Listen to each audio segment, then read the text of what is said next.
জয় গৌর, জয় নিতাই। আজ 5ই জ্যৈষ্ঠ 1431 ও 19শে মে 2024 রবিবার, একাদশী মোহিনী। আজ আমি এই একাদশীর দিনে শ্রী চৈতন্য চরিতামৃত পাঠ করছি।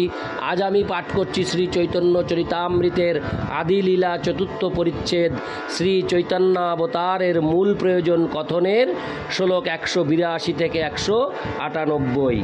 অডিওর শুরুতে আমার সকল ভক্তিমতী মা ও ভক্তবৃন্দের কাছে আমার সশ্রদ্ধ ভক্তিপূর্ণ প্রণাম নিয়ে আমি একটি কথা আপনাদের কাছে বলতে চাই।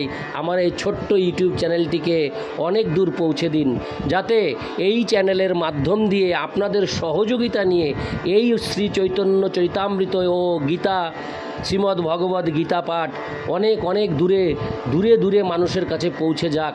ভগবান শ্রীকৃষ্ণের তত্ত্বকথা মানুষ জানতে পারুক, শ্রবণ করতে পারুক, এই আশা নিয়ে আপনাদের শ্রীচরণে আমার একটি প্রণতি, আপনারা এই অমৃত গ্রন্থ চ্যানেলটিকে প্রচুর সাবস্ক্রাইব করুন এবং অনেক লাইক ও কমেন্টসের মাধ্যমে অনেক দূর পর্যন্ত পৌঁছে দিন। আর আমার একটি আশা রয়েছে আপনাদের শ্রীচরণে, আপনারা প্রত্যেকেই অডিও শ্রবণ করার পর কোথা থেকে আপনারা শ্রবণ করছেন অডিও, একটি কমেন্টস করে অবশ্যই আমাকে জানাবেন। নারায়ণ হে নারায়ণ, ভব ভয় হরণম নারায়ণ। শ্লোক 182। এই দেহ কইলু আমি কৃষ্ণে সমর্পণ, তার ধন তার ইহা সম্ভোগ সাধন। ব্রজ গোপীরা মনে মনে ভেবেছিলেন, আমি আমার এই দেহ কৃষ্ণকে সমর্পণ করেছি, এটি তারই সম্পদ এবং এটি তাকে আনন্দ দান করুক। ইতি শ্লোক 182। 183। এ দেহ দর্শন স্পর্শে কৃষ্ণ সন্তোষণ, এই লাগি করে দেহের মার্জন ভূষণ। শ্লোকার্থ: এই দেহ দর্শন করে এবং স্পর্শ করে কৃষ্ণ আনন্দ উপভোগ করেন, সেই হেতু তারা তাদের দেহ মার্জন করতেন এবং সুন্দরভাবে সাজাতেন। ইতি শ্লোক 183। শ্লোক 184। নিজাঙ্গমপি যা গোপ্য মমেতি সমুপাসতে, তাভ্য পরং ন মে পার্থ নিগুড় প্রেম ভাজনম। অনুবাদ: হে অর্জুন, যে গোপীরা তাদের নিজেদের শরীর আমার ভোগ্য বলে যত্ন করে এবং সাজায়, সেই গোপিকাদের থেকে অধিক প্রিয় আমার আর কেউ নেই। তাৎপর্য: শ্রীকৃষ্ণের এই উক্তিটি আদি পুরাণ থেকে উদ্ধৃত। ইতি শ্লোক 184।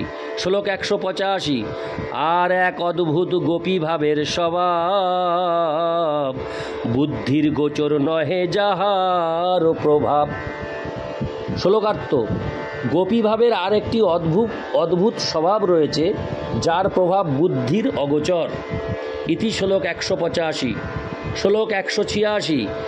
গোপীগণ করে যবে কৃষ্ণ দর্শন, সুখবাঞ্ছা নাহি সুখ হয় কোটি গুণ। শ্লোকার্থ: গোপীরা যখন শ্রীকৃষ্ণকে দর্শন করেন, তখন তারা অসীম সুখ অনুভব করেন, যদিও সুখ ভোগের কোনো বাসনা তাদের নেই। ইতি শ্লোক 186, 187। গোপিকা দর্শনে কৃষ্ণের যে আনন্দ হয়, তাহা হইতে কোটি গুণ গোপী আস্বাদয়।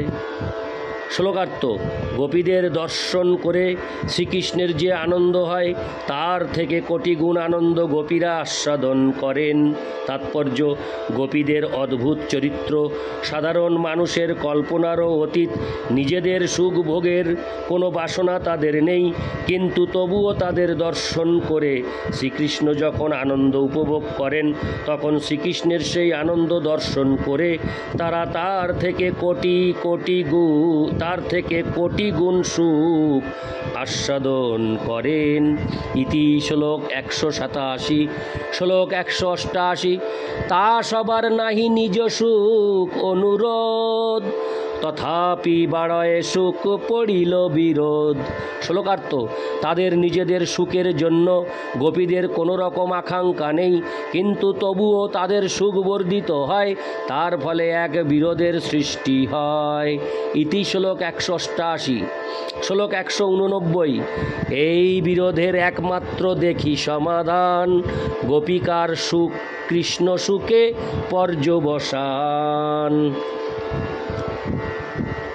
শ্লোকার্থ: এই বিরোধের কেবল একটিমাত্র সমাধানই দেখা যায়, গোপিকাদের সুখ তাদের প্রিয় কৃষ্ণের সুখে পর্যবসিত হয়। তাৎপর্য: গোপিকাদের এই অবস্থা তাদের কিংকর্তব্য বিমূঢ় করে তোলে।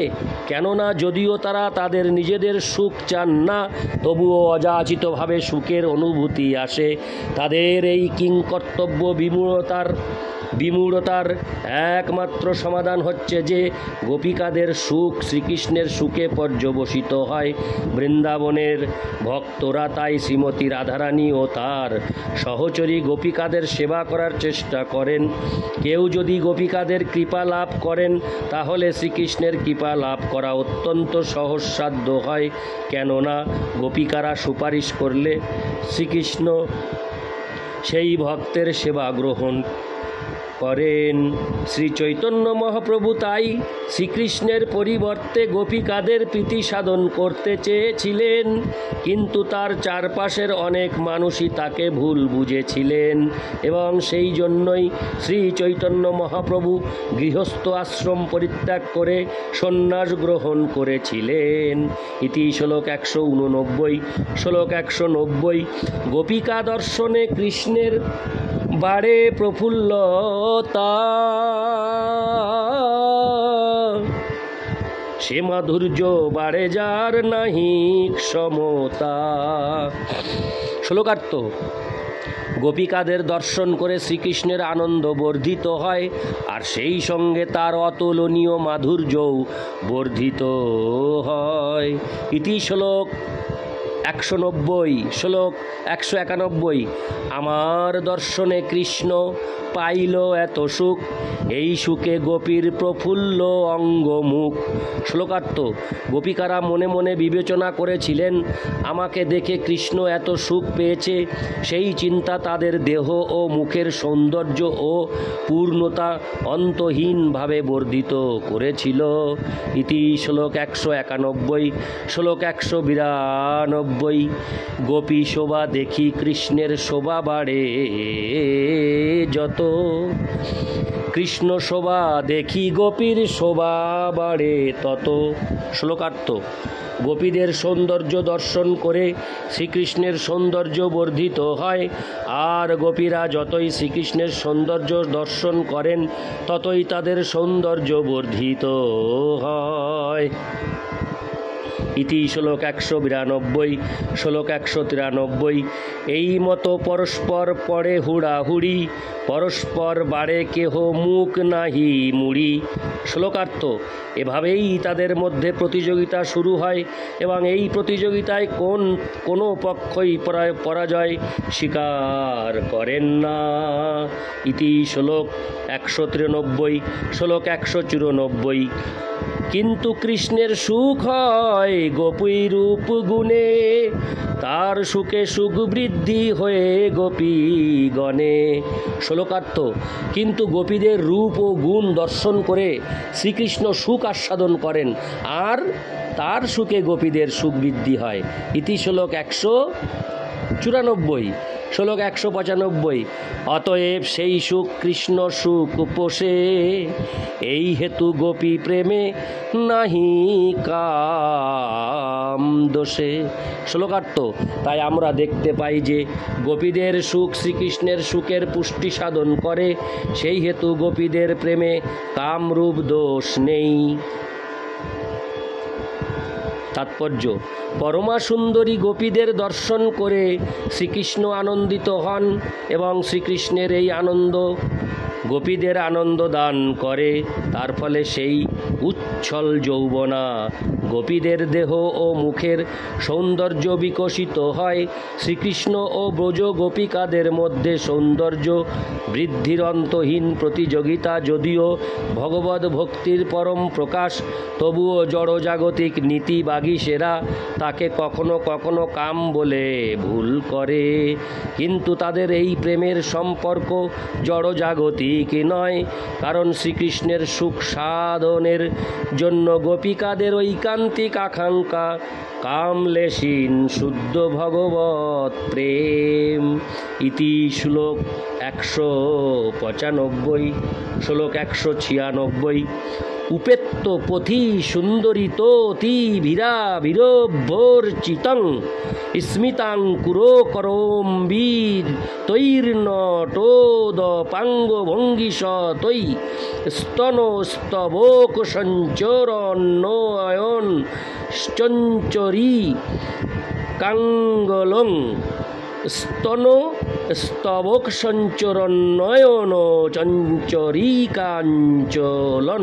কাঞ্চলং ব্রজে বিজয়িনং ভজে বিপিন দেশত কেশবম। অনুবাদ: বন থেকে ব্রজে ফিরে আসছেন যে কেশব, তাকে আমি ভজনা করি। তিনি স্মিত হাস্য ও নৃত্যশীল কটাক্ষরূপ শত শত ভঙ্গিমার দ্বারা প্রাসাদের ছাদের উপর থেকে ব্রজ গোপিকাগণ কর্তৃক পথিমধ্যে পূজিত হয়েছেন। সেই গোপিকাদের স্তন স্তবকে ভ্রমরতুল্য তার নয়নের প্রান্তভাগ বিচরণ করছে। তাৎপর্য: এই শ্লোকটি ছিল রূপ গোস্বামীর স্তবমালার কেশবাষ্টক 8 থেকে উদ্ধৃত। ইতি শ্লোক 196। শ্লোক 197। আর এক গোপী প্রেমের স্বাভাবিক চিহ্ন, যে প্রকারে হয় প্রেম কাম গন্ধহীন। শ্লোকার্থ: গোপী প্রেমের আরেকটি স্বাভাবিক চিহ্ন হচ্ছে তাতে কামের লেশমাত্রও নেই। ইতি শ্লোক 197। শ্লোক 198। গোপী প্রেমে করে কৃষ্ণ মাধুর্যের পুষ্টি, মাধুর্যে বাড়ায় প্রেম হঞ্চা মহাতুষ্টি।